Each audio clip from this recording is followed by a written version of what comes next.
Greetings. I get questions.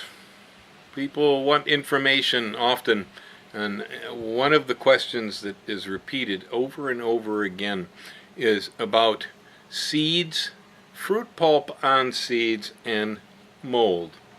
I hear this frequently from gardeners that they've planted some seed, perhaps even a seed they got from me, and a mold starts on the seed. Short, sweet, simple, no problem.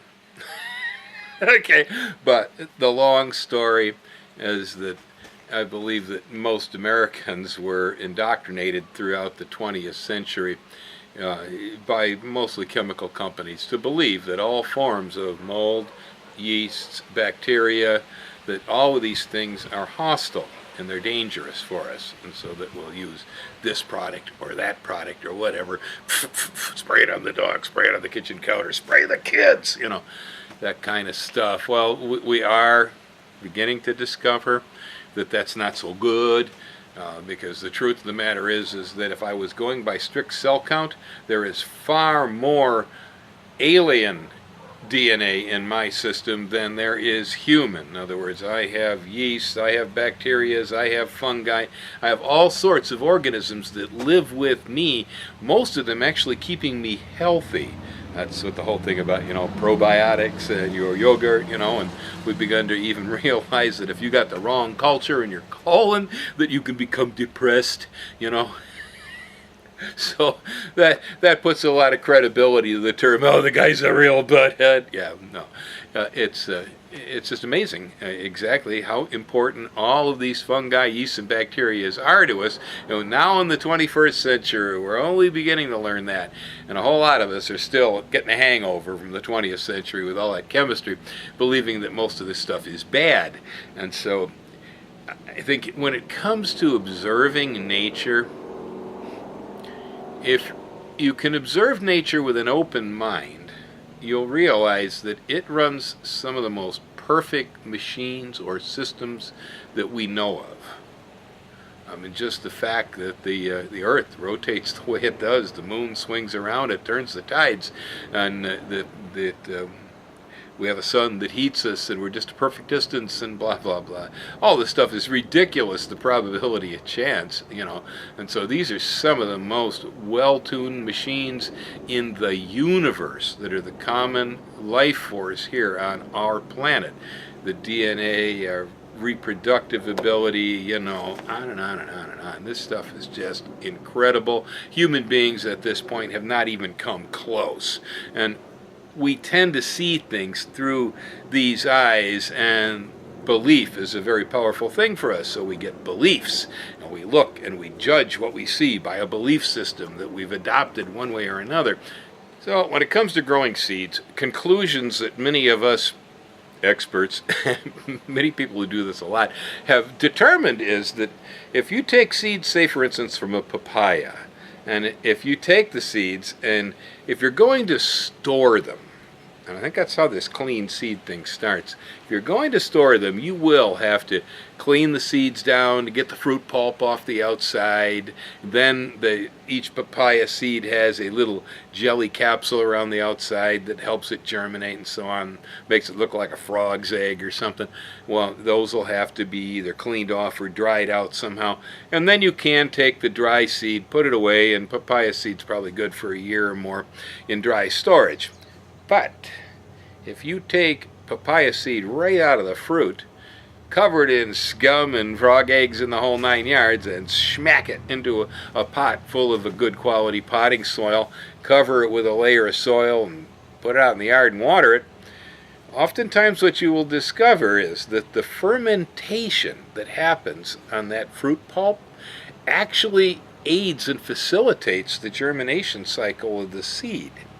And then after the fermentation is finished and you have converted fruit pulp into crude wine in your pot, and the seeds have begun to sprout from that alcohol that comes. Probably topical would be one of them. There's a few other unusual alcohols that happen in this sort of a process. But these things tend to stimulate growth. Decomposing alfalfa meal around the base of a rose makes an alcohol called topical rise out of the soil and creates more basal shoots. You get more shoots in your roses because of this fermentation. So fermentation in plants are like this. Wine would never have been discovered if it hadn't been for the natural yeast on a grape skin and so on.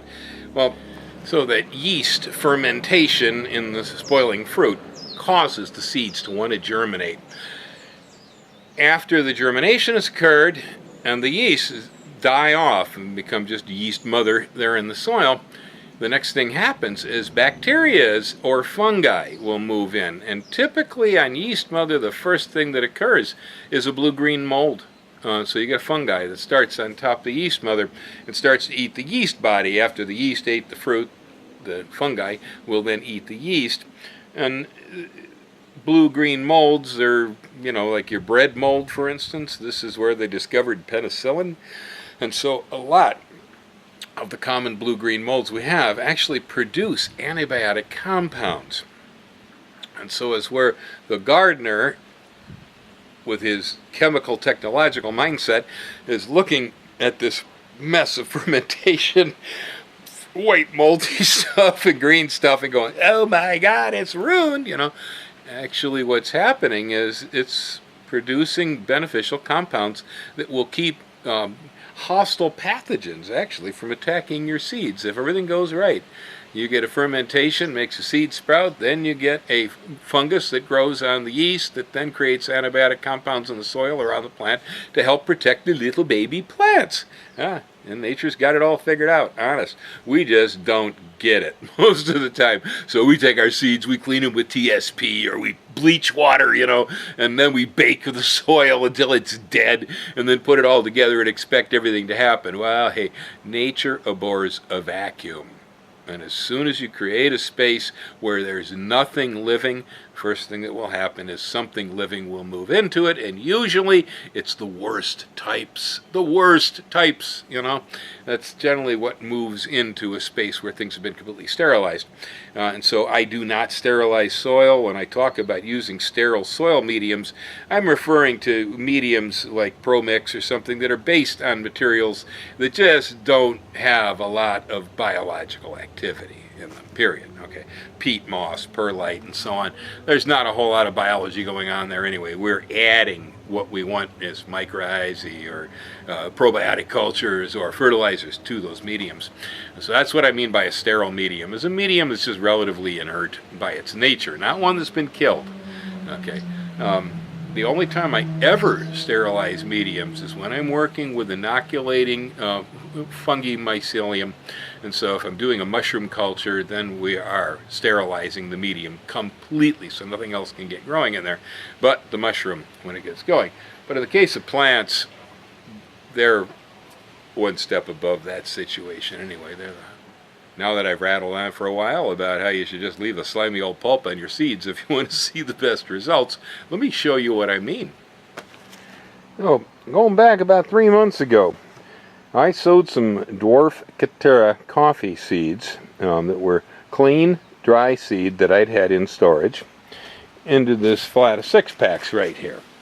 And so, that was 3 months back, and I am beginning to start to see germination. At this point, most of it is not germinated yet. I'm looking at about 16 seedlings that have popped up here in this flat out of 48 cells, and each cell probably had between 1 and 2 coffee seeds in it.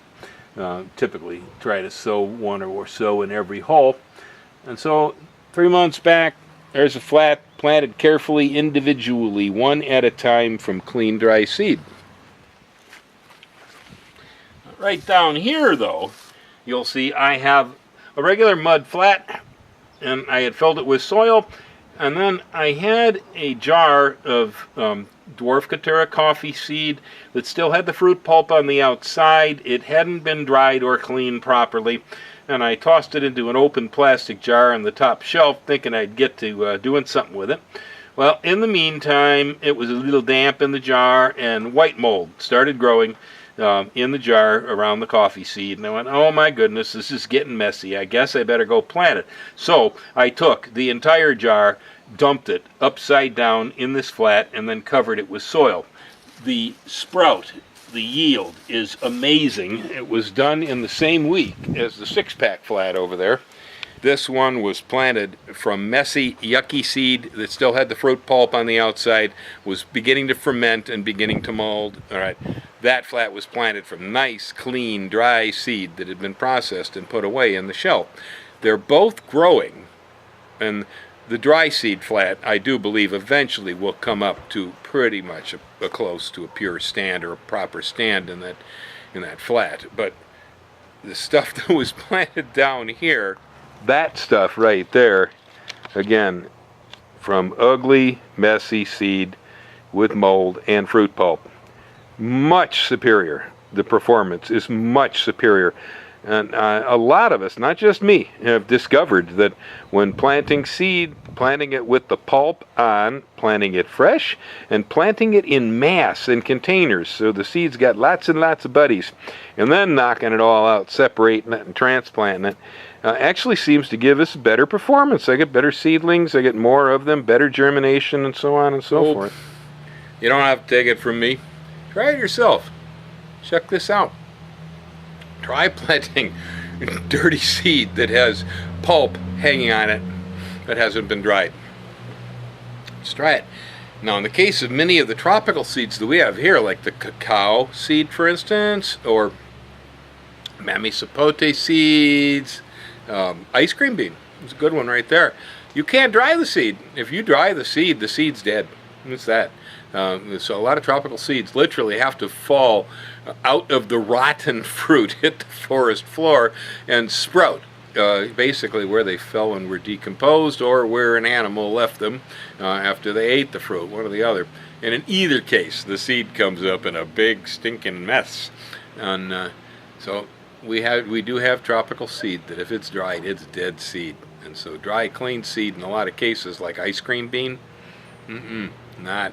I had a few response from people, an ice cream bean seed I shipped that was, it took maybe 3 to 6 days to get there. By the time it got there, the Pro-Mix, it was packed in, the fungi and the mycorrhizae in the Pro-Mix had started to grow on the outside of the seed. So they had a little bit of white mold growing on the seed. They're worried about it. That scared them. And it was nothing actually to worry about. The seed just has sugar on the outside, and the fungi was feeding on it. Anywho, give it a try. Aloha. Happy gardening. Hang loose with them seeds.